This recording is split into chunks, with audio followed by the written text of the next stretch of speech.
Alors ici, on va pas reparler de Pexel parce qu'on en a déjà parlé dans une vidéo précédente, mais voilà, ça va être la continuité. Maintenant que tu sais voilà, qu'il existe telle et telle ressource à ta dispo pour télécharger des images, des illustrations, des icônes libres de droit, on va se pencher sur la question qui va être un peu plus technique de se dire, voilà, sur mon site, tu as fait tout ce qu'on a vu dans les étapes précédentes, donc tu sais un peu comment tu vas maqueter ton site, la tête que vont avoir tes pages parce que tu as fait des semblants d'iframe et tu as fait une identité voilà, qui est soit quelque chose de très professionnel ou soit quelque chose de plus amateur en fonction de tes compétences. Mais voilà, tu t'es déterminé un peu ton style graphique, donc tu sais ce que tu vas venir y mettre, donc si c'est plus de l'icône, si c'est plus de la photo, s'il y a de la vidéo, enfin bref, voilà, toutes ces ressources que tu vas implémenter sur ton site, il va falloir les implémenter correctement. Donc comment les implémenter correctement? Moi je vais te montrer le cas d'une photo. Enfin, on va télécharger une photo et on va venir la retailler puis la compresser en deux étapes, avec deux outils gratuits qui sont Canva, TinyJPEG et TinyPNG. Parce que voilà, si c'est du PNG, il faudra utiliser TinyPNG, si c'est du JPEG, TinyJPEG. Et je te montrerai une deuxième méthode qui est de faire la même chose mais avec Photoshop. Donc tu sauras faire les deux méthodes. Il y en a d'autres bien sûr, mais voilà, les deux méthodes que je vais te présenter en fonction des outils que tu as à ta dispo. Soit tu prends du 100% gratuit qui est la première version, soit tu pars sur du Photoshop qui est un peu plus compliqué. Bon, tu peux l'avoir en gratuit si tu craques le logiciel, bien sûr.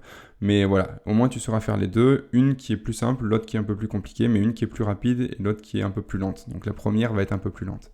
Donc on va télécharger une photo. Donc je te prends une photo au hasard, on prend celle-ci.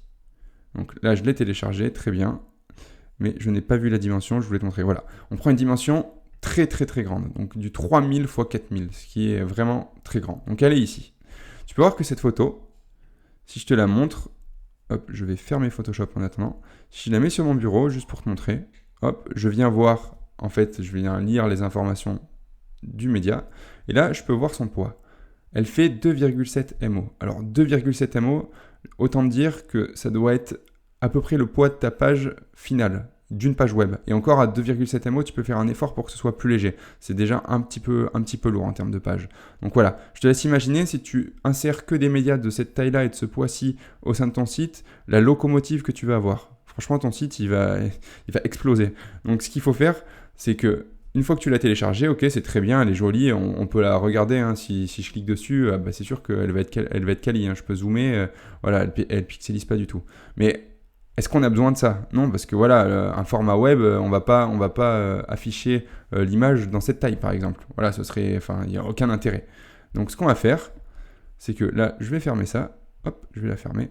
Elle est ici. Et on va faire la première étape. Alors, tu peux le faire dans les deux sens, mais moi, je préfère le faire comme ça. Donc là, on voit que c'est du JPEG. Je vais sur Tiny, je vais me remettre en grand après. Si je vais me remettre en grand maintenant, hop, je vais sur TinyJPEG, donc ici, PNG, pardon, sur TinyJPEG, il est là. Donc voilà. Et là, ce que je fais, c'est que je viens chercher mon média, qui est ici, et je le drag and drop, tout simplement. Hop. Et là, qu'est-ce qui va se passer? Ça va le compresser. Donc là, il mouline. Et là, dans quelques secondes, il va me compresser le poids de mon image. Donc, ça peut être assez intéressant. Des fois, c'est supérieur à 60%. Souvent, on est plus proche des 50% en compression. Donc voilà, là, du 54, ce qui est quand même pas mal. Donc, ça veut dire que déjà, notre image, elle est 2 fois plus légère. Mais bon, elle est toujours très grande. Donc, ça veut dire qu'on peut encore améliorer la démarche. Donc, ce que je fais, c'est que là, c'est très bien. Je download la photo. Donc, elle est ici. On peut la voir. Donc là, je remets mon écran en grand. Hop. Sinon, je ne vais pas l'avoir, donc je vais garder l'écran comme ça. Et je vais sur Canva. Donc Canva, on en a déjà parlé dans le premier chapitre, qui permet de faire beaucoup de choses. Et on peut un peu détourner l'intérêt du logiciel. Et là, en l'occurrence, on va s'en servir pour revenir tailler la taille de notre photo. Donc là, vu que tu sais comment ça marche, je ne vais pas te représenter Canva. Donc, je crée un design. Et là, je prends une dimension personnalisée parce que je vais me dire, voilà, la photo, je veux qu'elle soit de temps sur temps. Donc, je clique sur dimension personnalisée. Donc là, libre à toi de choisir la dimension que tu souhaites. Travaille là toujours en pixels. Bon, comme ça fait pas mal de choses différentes, tu peux le travailler en millimètres, plus pour du print. Mais nous, là, on est sur du web, donc on travaille en pixels. Donc, ce que tu fais, c'est que dans la largeur, tu viens mettre la largeur que tu veux lui donner. Donc, moi, je vais lui donner 600 pixels. Allez, hop, c'est très bien. Et en hauteur, je vais lui donner 400. Là, on va lui donner une forme un peu rectangulaire. Donc là, je crée le design. Hop, très bien. Il est ici. Et là, ce que je fais, c'est que je prends mon média et je le drag and drop. Donc là, ça va charger, hop, très bien. Et après, je viens l'étirer jusqu'au côté de mes parois. Donc vraiment, il faut que ça prenne toute la... On peut dépasser, il n'y a pas de problème, tant que ça nuit pas en fait à ce qu'on veut afficher. Donc voilà, moi, en l'état, moi, c'est très bien comme ça, je suis content du résultat. Et là, une fois que j'ai fait mon taf, donc là, si tu en as plusieurs dans la même dimension, ce que tu peux faire, c'est que tu les fais tout en même temps, hop, tu dupliques, là, tu supprimes celle-ci, et par exemple, tu en importes une autre que tu viens redimensionner. Par exemple, si je refais le truc en même temps, hop, là, je peux venir la redimensionner. Bon, c'est la même, donc c'est un peu stupide ce que je suis en train de faire, mais voilà. Là, c'est-à-dire que si c'était 2 photos différentes, ben, j'ai 2 photos de la même taille que je vais compresser en même temps. Plutôt que de faire 10 fois la même étape, voilà, c'est plus rapide. Et là, ce que tu fais après, c'est que tu viens les télécharger donc, au format que tu souhaites. Donc, on était sur du JPEG, moi je vais rester sur du JPEG. Ça, tu n'y as pas accès malheureusement parce que c'est sur Canva payant.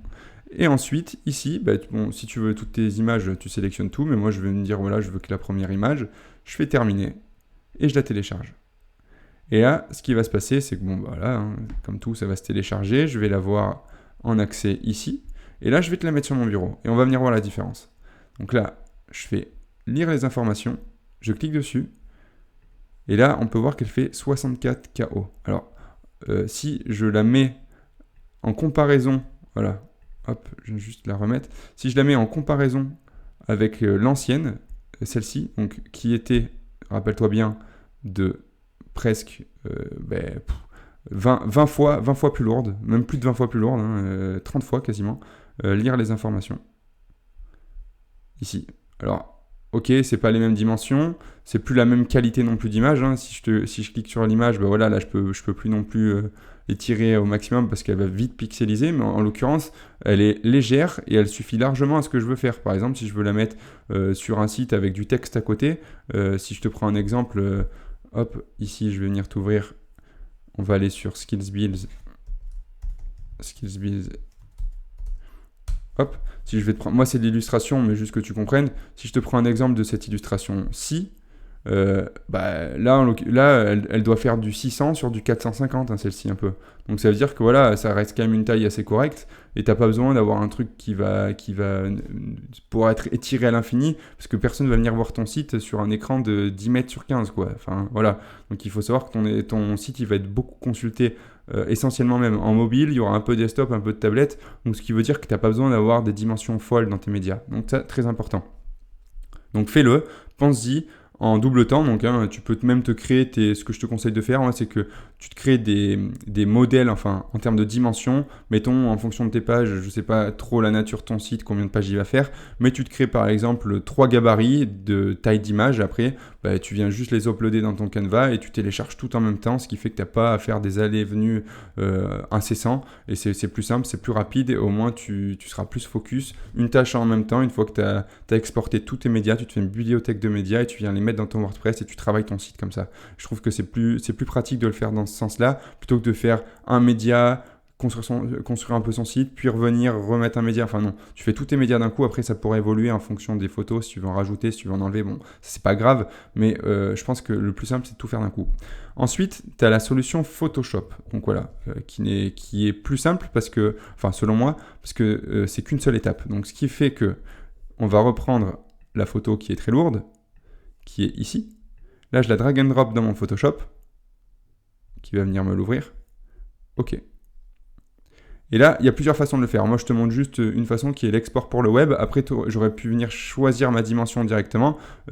Par exemple, si je faisais fichier nouveau et que là, je mettais en largeur, comme sur Canva, 600. Et là, je mets... D'ailleurs, on va le faire comme ça, ce sera plus simple. Je mets 400, créer. Hop, très bien, j'ai ma dimension. Je prends mon image, je la drag and drop. Je viens l'étirer à l'intérieur de mon Photoshop. Comme ceci, très bien. Donc là, je l'ai un peu tiré, mais de toute façon, ça nuit en rien à ce que je veux faire. OK, je sélectionne. Là, je fais fichier. Je fais exportation, enregistrer pour le web, hériter. Là, je clique. Je peux voir que le poids, il est encore relativement lourd. Donc, ce que je fais, c'est que ici, je viens changer, je me mets en JPEG, parce que je voulais du JPEG. Là, on peut voir que déjà, le fait d'avoir changé d'avoir changé le format, ben, j'ai déjà perdu quasiment, enfin ouais, j'ai perdu de 400% de son poids. Donc là, en l'occurrence, tu peux voir que ici, je peux jouer sur la qualité de l'image, et plus je vais tirer le curseur vers le bas, là, on va voir que ça va diminuer. Donc par exemple, si je me mets à 50, hop, là c'est à 60. Donc c'est-à-dire qu'on est à peu près sur les mêmes, sur les mêmes critères qu'on a eu tout à l'heure en faisant 1, on a compressé, 2, on a redimensionné. On arrive à peu près au même poids. Mais avec Photoshop, je pourrais encore le faire descendre encore plus. Bon, après, ce qui serait un peu ridicule parce que ta photo, au bout d'un moment, elle va plus ressembler à grand-chose. Donc bon, mais de toute façon, là, même si je me mets à 80, 127, enfin, c'est quand même pas mal. Essaye d'être sous les 150 KO, et quand tu fais de l'image full screen, par exemple, si je retourne sur le site Kill Bill, pardon, qui n'est pas forcément un bon exemple, parce que ça c'est pas une image, mais c'est du vectoriel en plus. Mais là, tu vois, si par exemple ici j'avais voulu que ce soit une image en full screen, donc quand même relativement grande, je me serais permis d'aller jusqu'à une image de 250-300 KO. Allez, 350 en étant vraiment fou. Mais j'aurais jamais dépensé ce poids-là parce que je sais que bah voilà, ça va vraiment nuire aux performances de mon site. Donc très très important. Si tu travailles du vectoriel, donc comme moi, ça c'est du vectoriel, hein, si je te montre, hop, hop, là je le ferme, ça je le veux pas annuler, hop. Si je te prends et que je le mets sur mon bureau, ça, tu peux voir que c'est du SVG. Donc ça, c'est hyper léger. C'est pour ça que moi, j'ai travaillé mon site, parce que j'aime bien l'illustration, mais je l'ai travaillé en SVG plutôt que de faire des exports en PNG ou en JPEG, enfin PNG plutôt. Mais je trouve ça, déjà, c'est plus esthétique, parce que là, moi, ça pixelisera jamais. C'est à l'infini, quoi. Et en plus de ça, c'est plus léger, et c'est toujours mieux. Enfin, ça pixelise pas, c'est plus léger, et c'est plus joli. Donc moi, je préfère. Après, si tu travailles de l'illustration, enfin, hormis si tu la travailles pas comme moi et que tu n'utilises pas de l'SVG et que tu utilises du JPEG ou du PNG, là, il faudra quand même que tu compresses le poids de tes illustrations. Mais si tu gardes du SVG et que tu utilises un plugin, le plugin qu'on verra pour les gens qui souhaitent incorporer des icônes ou des illustrations en SVG sur leur WordPress, là, tu n'auras pas besoin de retailler et de compresser tes fichiers, parce que tu ne peux pas le faire de 1, et de 2, ils seront déjà hyper optimisés. Donc ça, c'est quand même pas mal. Donc voilà, petite parenthèse étant fermée, on va se voir dans une prochaine vidéo, et j'espère que tu vas mettre en application ce qu'on vient de voir. À tout de suite.